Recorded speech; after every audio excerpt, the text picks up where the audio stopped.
Hey guys, this is Matt Core from ctrl+paint.com, and today we are going to finish off this mini-series and really pull the painting together. And when I say pull the painting together, what I mean is we've got some identical looking silos, other than the fact that they're at different scales, and none of them really match the lighting or the atmosphere that's in this painting. But when I do this final step, I don't want to get rid of all this hard work I've done keeping an organized document. I still want to keep these as smart layers. So the way I'm going to do that is starting with a little bit more structure. So in my painting, I want to have essentially two new planes. The two big silos here are going to be in the middle ground, and then the three smaller silos are going to be in the background. So to do that, I'm just going to make two folders, and I'm going to call them middle ground and background. And then I'm going to take the corresponding objects and put them in place. So I'll grab the ladder, these two silos, and these other two ladders, and just drag those layers into my middle ground set. And if I hide it, you can see where they went. And that means the remainder are in the background.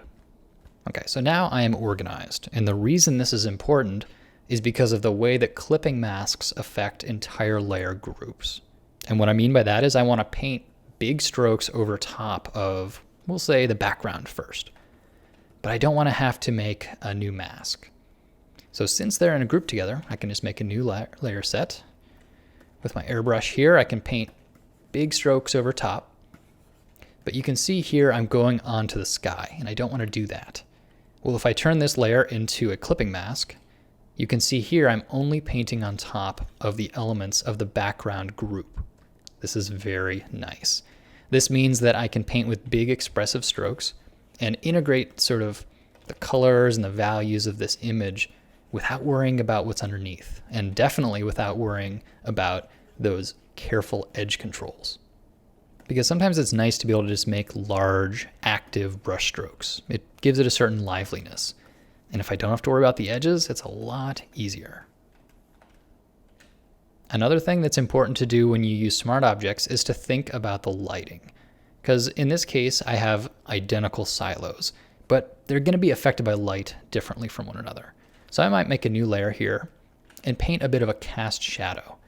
So you could do this as a multiply layer if you wanted. Here I'm just going to paint it opaque, but really this is up to you. The important part is that I'm using clipping masks to help control where my paint is going. And then when I paint these shadows in place, it's just going to make my clones look a little bit less like clones. It's amazing how much accurate lighting will pull an image together. But it's very easy to forget and to leave them all looking identical. But you can see how quickly some of this is really just pulling that image together. Maybe I want to paint a little bit of piled up sand here to kind of break up my ground plane a little bit. No problem. Okay, so let's now focus on our middle ground. So this time I'm actually going to start with cast shadows. So I'm going to paint a little bit of a cast shadow in here. All right, and now I need to focus on the color and the value. So I'm gonna sample from around my document and really just get this looking like it matches. And here I'm just using a big airbrush and painting softly. And it's amazing how much just a little bit of tone blocking here will make the whole document match. Maybe I want another layer that is sort of light bleed coming in. So I'm going to pick sort of a warm pink. And here I'm just painting around those edges as if the camera lens is kind of blown out a little bit. And you get a little bit of bloom lighting happening.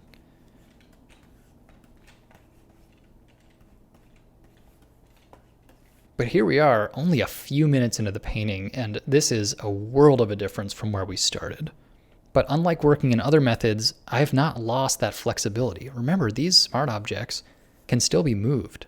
So here, if I wanted to move one of my middle ground ladders or potentially the silo itself, it's all fine.